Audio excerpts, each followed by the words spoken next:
Savez-vous pourquoi on célèbre le mois de l'histoire des Noirs? Non, je ne savais pas. Je l'ai su ce matin. On m'a dit que le mois de février était consacré aux Noirs. Oh, je ne savais pas, c'est un peu envie d'entendre ça. Hein. Non, j'ai jamais entendu parler de cette journée, mais surtout quand on parle de l'histoire des Noirs, je me rappelle de l'histoire de l'esclavage. L'histoire des Noirs, c'est pour commémorer ce que les Noirs ont donné en vie pour contribuer au développement des populations. C'est pour commémorer l'abolition de l'esclavage des Noirs et après leur acquisition des droits civiques. On célèbre le mois de l'histoire des Noirs en honneur de nos ancêtres qui se sont battus pour acquérir leurs droits civiques et nous, la nouvelle génération, puisse en bénéficier. Bon, à mon avis, je pense que c'est une journée de reconnaissance pour les Noirs en fonction de ce qu'ils ont fait pour ce pays. Mais c'est aussi un mois de célébration, c'est aussi un mois où on a la possibilité d'affirmer encore, de pouvoir affirmer notre fierté d'appartenir à cette race, de pouvoir la promouvoir aussi. Pour vous, que représente le mois de l'histoire des Noirs? Pour moi, le mois de l'histoire des Noirs, c'est un mois où on devrait prendre une petite pause pour aller dans l'histoire, qu'est-ce que le peuple noir a fait, et puis pouvoir réfléchir sur ce qu'on doit faire dans l'avenir. Mais pour moi, le mois de l'histoire des Noirs représente une projection ou une image de la noblesse des valeurs humaines, telles que l'amour, l'équité, la justice. C'est aussi pour moi un des grands accomplissements des Noirs. Je pourrais dire que c'est quelque chose qui est très important, surtout pour nous les Noirs, de savoir comment on s'était intégré dans la société comme tout le monde. Je dirais, ça m'a beaucoup impressionné quand je regardais des films de Malcolm X. Et je regardais aussi la dame Rosa qui a insisté qu'elle ne voulait pas prendre la place de derrière, elle voulait prendre la place de devant parce qu'elle avait droit, comme tout le monde disait, je suis un humain, pourquoi aller passer derrière? Donc, ça m'a beaucoup impressionné. J'ai vu que c'était des gens qui étaient déterminés. On a eu ces freedoms pour avoir un bon pays maintenant. Ouais, pour moi, le mois de l'histoire des Noirs représente une ouverture qui pourrait nous permettre de définir ce que nous sommes. Moi, je crois que pour moi comme pour certains Noirs, ça devrait leur définir ce qu'ils sont. Selon vous, quel impact a le mois de l'histoire des Noirs sur la société? Je pourrais dire que c'est ces freedoms-là que nous en bénéficions pour le moment et nous avons les droits, donc tous les citoyens, nous avons les mêmes droits. La société, le mois de l'histoire des Noirs, c'est une occasion pour la société de se réévaluer par rapport aux valeurs qu'elle prône, aux valeurs qu'elle déclare qu'il la cimente ou qui cimente ses membres. C'est aussi pour la société une occasion de se projeter une vision, une nouvelle vision de l'avenir. Je pense que le peuple noir, c'est un peuple qui a eu une histoire très chargée. Et je pense qu'il y a beaucoup de choses qui ont été faites par des gens qui sont dans ce peuple noir. Et pouvoir avoir le temps de réfléchir, de reconnaître les bonnes choses, surtout les bonnes choses. Parce que quand on parle du peuple noir, on pense à l'esclavagisme, on parle de la colonisation, mais il y a de bonnes réalisations qui ont été faites par des gens noirs. Je pense que c'est le moment de pouvoir s'en souvenir. Que faites-vous pendant le mois de l'histoire des Noirs? Moi, j'assiste dans les activités, précisément celui du Centre francophone. Je viens à la fête des Noirs et il y a beaucoup de Noirs qui viennent de par-ci par-là et ma fille aussi aime bien pour venir faire du bénévolat pour donner un main à ça. Ça fait pas mal d'années que je participe à des activités pour célébrer le mois de l'histoire des Noirs avec le Centre francophone. Et depuis l'année passée, je travaille avec un organisme qui s'appelle BAND, Black Artist Network in Dialogue. Et ils font beaucoup de célébrations pour le mois de l'histoire des Noirs. C'est financé par la banque TD. Et là, donc, j'organise des événements à Toronto et à Montréal. Pendant le mois de l'histoire des Noirs, je suis les nouvelles et les commentaires relatifs à l'histoire des Noirs. Puis je participe à des événements, puis j'organise aussi des événements de célébration. Quelle est la personnalité noire qui vous a le plus marqué ou inspiré dans votre vie?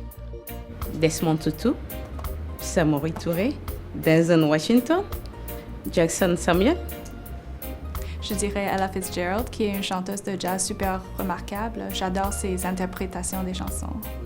William Russell, communément appelé Bill Russell, fut un basketteur né dans les années 30 à Louisiane, aux États-Unis. Il avait toujours une phrase qui disait « Certes, ses ancêtres exprimaient leur mécontentement dans les chansons, les danses. Lui, c'est le basket sur le terrain qui lui exprimait ses mécontentements et puis ses joies. » Je peux dire que la personnalité noire que je connais depuis que j'ai l'âge de 4 ans, c'est Louis Armstrong.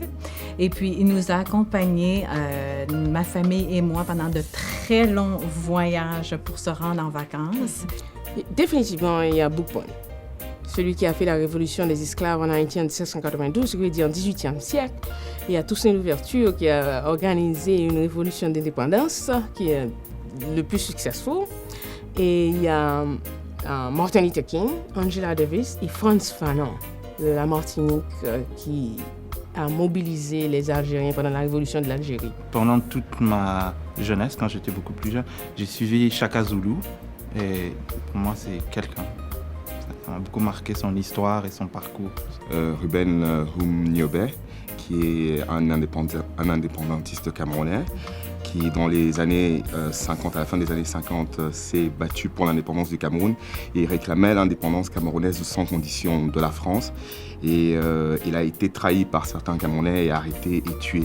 Là, nous sommes au XXIe siècle, je pense que c'est le président des US, Barack Obama.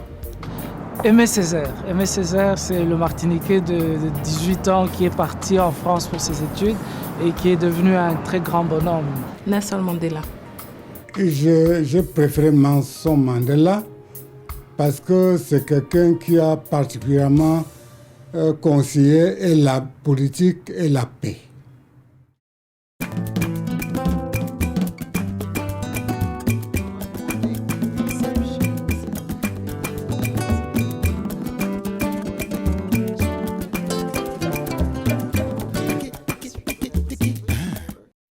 Honorable Jean Augustine, could you tell us why and how you had Black History Month recognized across Canada? Being an educator, having been an educator, I was always unsure as to whether information about African Canadians could be taught, could find its way into the curriculum in our schools. And so as a member of Parliament, having an opportunity to get a motion in the House of Commons, I put to the House of Commons the fact that Black Canadians have been making contributions to Canada, that Black Canadians have been involved in the growth and the development of Canada, that Black Canadians have contributed much, that there is diversity within the Black population in Canada, and therefore ask Parliament to recognize February as Black History Month in Canada. Why was February chosen for Black History Month? In the United States, Black History Month was started about 95 years ago by Curt Woodson. And as a result of all of their celebrations in the United States, that was more or less copied here in Canada by people who had been going back and forth to the United States, including groups like the Ontario Black History Society. And at the same time, my sense was that we didn't want to go outside of that month, so that throughout North America, there would be that unified study, research, data collection, focus on contribution, focus on the positive influences of Black people. Thank you. What were the challenges of being the first African Canadian woman to be elected to the House of Commons? Well, the challenges are many. Like any person walking into any arena where you're the only one around, that's a big challenge. And so for me, it was my whole history had been in education and had been in advocacy work with community.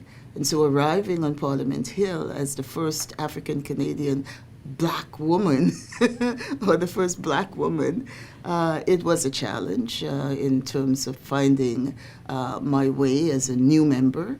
At the same time, it was energizing in that I had an opportunity to make some inroads, to make some progress, to be part of discussions and dialogue, and be part of what was seen at the time as a very bold move by my constituents.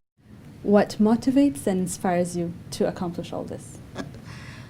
I came from a small place in Happy Hill, St. George's, Grenada. And from the time I was year high, I learned that you have to give back. So in other words, service. I didn't know the word service, but I think that's what we were taught as children. And my grandmother had little things that she would say. To whom much is given, much is expected. We were always required to help, always required to do things for others. And so this is really the basis under which I operate, that I have to give back. Canada has been good to me. I came in 1960, when I came, it was a different Canada. You didn't see the faces in Toronto as you see today. The culture, the media, the foods, the whatever else, completely different than today. And so it was, for me, I just had to jump in and, advocate, push, look for policy, talk to people who were progressive, who would listen and get into the kind of dialogue that would address racism, that would address diversity, that would look at promotional opportunities for people with qualifications, and that is way before I got this job. But it's kind of making my way through the system and trying to bring people along and to work with the progressives who are making sure that we have that fair and just society that Trudeau used to talk about. Pouvez-vous nous citer un proverbe en lien avec cette célébration? Y aller avec, on dit quand une porte se ferme, il y a une autre qui s'ouvre. Alors ça veut dire qu'il faut toujours avoir l'espoir et continuer. On ne peut pas baisser les bras. Un proverbe vive la multiculturalisme. En m'abattant, vous n'avez abattu que le tronc de l'arbre, mais elles repousseront quand les racines sont profondes. L'espérance, le plus beau avenir, c'est l'espérance. So, espérons que le plus beau avenir pour nous, les Noirs, on accueillera ça. Il y a un proverbe chez nous au Burundi qui dit « Akahise gategura kazoza ». Ça veut dire que notre passé nous donne une idée sur l'avenir. Donc avec le mois de l'histoire des Noirs, c'est le mois de regarder en arrière, d'apprendre les leçons du passé et de pouvoir bien définir notre avenir et faire en conséquence. Je pourrais dire un proverbe français qui dit vouloir c'est pouvoir. Donc la détermination, ce sont des gens qui étaient déterminés. Ils sont allés jusqu'au bout de leur lutte et voilà les résultats. Et ça rappelle d'où nous venons, et si tu ignores là où tu viens, ou si tu l'oublies sciemment, certainement que tu oublies aussi là où tu ignores là où tu vas. Avez-vous un proverbe justement en lien avec cette célébration? Oui, j'ai inventé mon propre proverbe. La force est dans l'unité, les préjugés sont ignobles, l'amour et l'équité seulement sont nobles. Cette citation extraordinaire d'Aimé Césaire, c'est quoi la vie d'un homme? C'est le combat entre l'ombre et la lumière.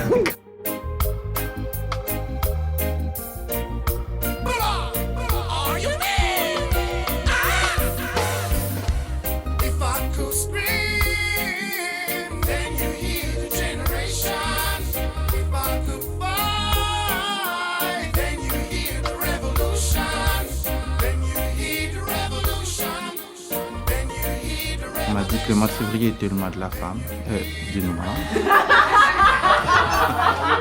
C'est le mois de mars qui est le mois de la femme. Est-ce qu'on peut répéter? Super.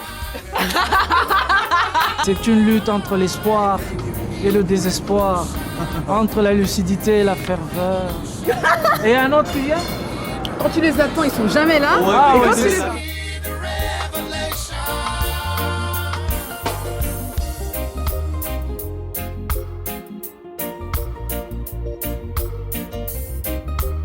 Cette citation extraordinaire d'Aimé Césaire, c'est quoi la vie d'un homme? C'est le combat de l'ombre et de la lumière. C'est une lutte entre l'espoir. On l'a raté. Parfait. Là, ça, c'est la préparation. Blair.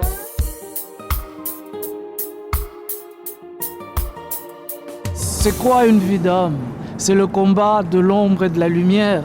C'est une lutte entre l'espoir et le désespoir, entre la lucidité et la ferveur. Je suis du côté de l'espérance, mais d'une espérance conquise, lucide et hors de toute naïveté. On l'a.